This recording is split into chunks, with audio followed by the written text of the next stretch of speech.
Hello everyone, welcome back to my channel. आज की इस वीडियो में हम फिर से एक प्रसिद्ध लेखक की जीवनी को पढ़ेंगे जिनका नाम प्रताप नारायण मिश्र है।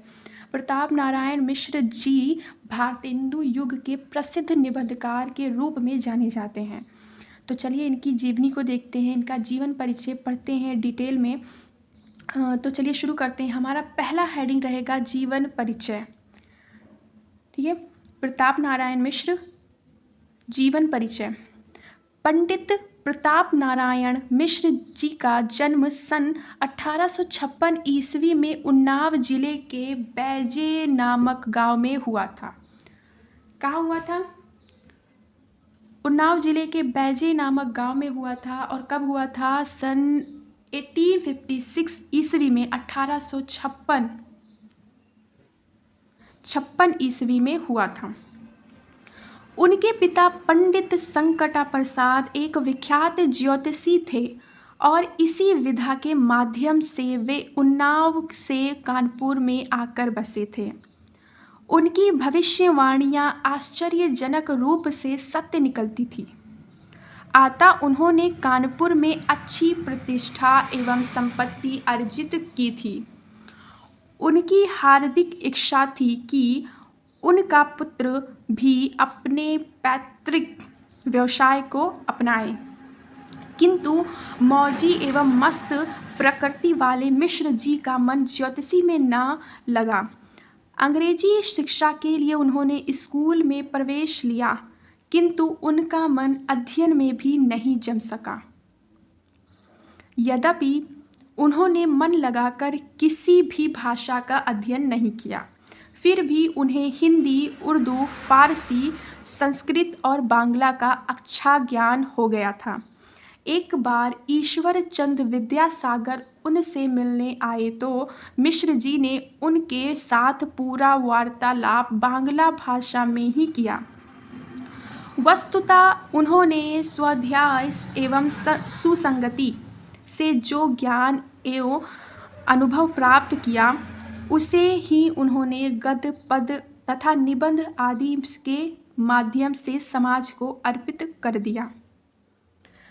प्रताप नारायण मिश्र भारतेंदु युग के ऐसे प्रतिभाशाली साहित्यकार थे जिन्होंने अपने तन, मन, धन से हिंदी भाषा एवं साहित्य की अविस्मरणीय सेवा की। सन 1894 ईस्वी में मात्र 38 वर्ष की अल्प आयु में 1894 ईस्वी में मात्र 38 वर्ष की अल्प आयु में ही सरस्वती पुत्र पंडित प्रताप नारायण मिश्र का देहांत हो गया। ये था इनका जीवन परिचय। आगे देखें, अगला हेडिंग है हमारा साहित्यिक परिचय। साहित्यिक परिचय हमारा अगला हेडिंग है। आरंभ में प्रताप नारायण मिश्र जी की रुचि लोक साहित्य का सृजन करने में थी, अतः उन्होंने लावनिया और ख्याल लिखकर अपना साहित्यिक जीवन प्रारंभ किया। कुछ वर्षों के उपरांत ही वे गद्य लेखन के क्षेत्र में उतर आए। वे भारतेंदु हरिश्चंद्र जी के व्यक्तित्व से बहुत अधिक प्रभावित थे और उन्हीं को अपना गुरु मानते थे। उनकी जैसी ही व्यवहारिक भाषा शैली अपनाकर मिश्र जी ने कई मौलिक एवं अनुदित रचनाएं लिखी तथा ब्राह्मण एवं हिंदुस्तान नामक पत्रों का सफलतापूर्वक संपादन किया। भारतेंदु जी की कवि वचन सुधा से प्रेरित, ये उनकी रचना है, कवि वचन सुधा भारतेंदु जी की रचना है, से प्रेरित होकर उन्होंने, कौन प्रेरित होकर? प्रताप नारायण मिश्र जी प्रेरित होकर उन्होंने कविताएं भी लिखी। प्रताप नारायण जी ने कानपुर में एक नाटक सभा नामक संस्था की स्थापना भी की।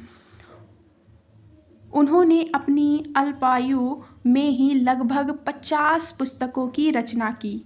इनमें अनेक कविताएं, नाटक, निबंध, आलोचनाएं आदि सम्मिलित हैं।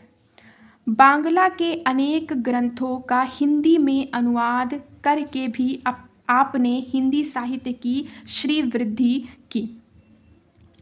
अब अगला हेडिंग है हमारी कृतियाँ, रचनाएं देखते हैं।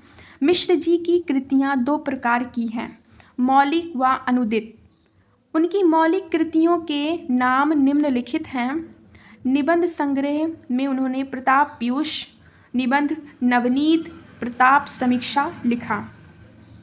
उनके नाटक थे कली प्रभाव, हटी हमीर, गौ संकट। हटी हमीर ज़्यादा एग्जाम में पूछे जाते हैं कि हटी हमीर नाटक के रचनाकार या रचयिता या फिर लेखक कौन है, ये आता है, पूछा जाता है एग्जाम में। अगला है रूपक कली कौतुक, भारत दुर्दशा। भारत दुर्दशा पे भी क्वेश्चन आते हैं। पर हसन, जवारी हुआरी समझदार की मौत। जवारी हुआरी समझदार की मौत। काव्य इनके हैं मन की हार, मन की लहर, श्रृंगार विलास, लोकोक्ति, शतक, प्रेम पुष्पावली, दंगल खंड, तृप्यांताम, ब्रांडला, स्वागत, मानस विनोद, शैव्य, शर्वशव, प्रताप लहरी इंपॉर्टेंट है। प्रेम पुष्पावली और मन की हार ये सारे एग्जाम में ज़्यादातर पूछे जाते हैं। प्रताप संग्रह, रसखान शतक, संपादन ब्राह्मण पत्रिका। अनुदित ग्रंथ जिनका इन्होंने अनुवाद किया, चरिताष्टक, पंचामृत, राजसिंह, राधा रानी, वचनावली, कथामाला, संगीत, शाकुंतल आदि। इनके अतिरिक्त मिश्र जी ने लगभग 10 उपन्यासों, जीवन चरित्रों और नीति पुस्तकों का भी अनुवाद किया।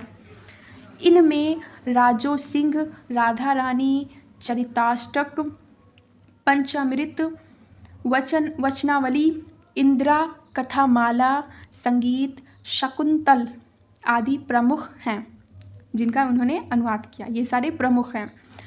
अब अगला हेडिंग है हमारा भाषा। इनकी भाषा क्या थी, मिश्र जी की भाषा क्या थी? तो मिश्र जी के निबंधों की भाषा प्रवाहपूर्ण और मुहावरेदार है।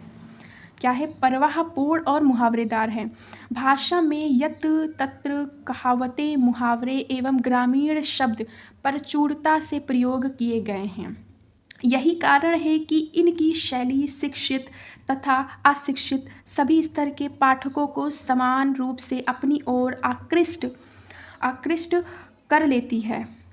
इनकी भाषा में अनगढ़पन की शिकायत मिल सकती है, किंतु वह स्वाभाविकता के गुण को ग्रहण किए हुए हैं। यथास्थान उसमें अंग्रेजी, फारसी आदि विदेशी भाषाओं के शब्दों के भी प्रयोग हुए हैं। मिश्र जी का ध्यान भाषा के निर्माण और उसके परिष्कार की ओर नहीं था। शब्द शुद्धि की ओर वे बिल्कुल ध्यान नहीं देते थे। परिणाम स्वरूप उनकी भाषा में व्याकरण की अशुद्धियाँ भी मिलती हैं।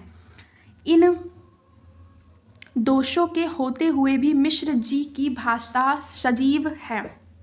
शैली इनकी है, अगला हेडिंग है शैली। मिश्र जी की शैली के प्रायः 2 रूप मिलते हैं। पहला है गंभीर विचारात्मक शैली। यह शैली उन निबंधों में प्रयुक्त की गई है जो साहित्यिक अथवा विचारात्मक विषयों पर आधारित है। इस शैली में प्रयुक्त भाषा संयत और शिष्ट है। हास्य दूसरी शैली है इनकी हास्य व्यंग्यपूर्ण शैली। उनके सभी प्रकार के निबंधों में किसी न किसी रूप में इस शैली का प्रयोग अवश्य हुआ है, किंतु सामाजिक और धार्मिक निबंधों में उनकी इस शैली का विशेष रूप से विकास हुआ है। उनका हास्य व्यंग्य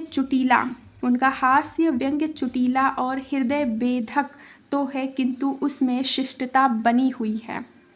अगला हेडिंग है हिंदी साहित्य में स्थान। मिश्र जी ने हिंदी साहित्य की महान सेवा की। उन्होंने हिंदी के प्रचार और प्रसार में अविस्मरणीय योगदान दिया।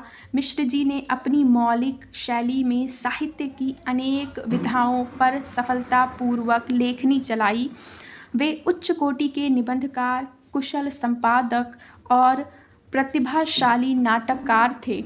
वस्तुतः हिंदी भाषा के प्रचार प्रसार तथा विकास में मिश्र जी ने जो योगदान दिया उसे विस्मृत कर पाना कठिन होगा।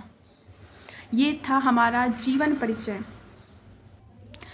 ये प्रताप नारायण मिश्र जी का कंप्लीट जीवन परिचय, जिसमें सारे टॉपिक कवर किए गए हैं। उनका जीवन परिचय, साहित्यिक परिचय, रचनाएं, भाषा, शैली और हिंदी साहित्य में स्थान। ये वीडियो अगर आपके लिए हेल्पफुल रहा हो तो आप इसे लाइक करें, शेयर करें, सब्सक्राइब करें। Thanks for watching.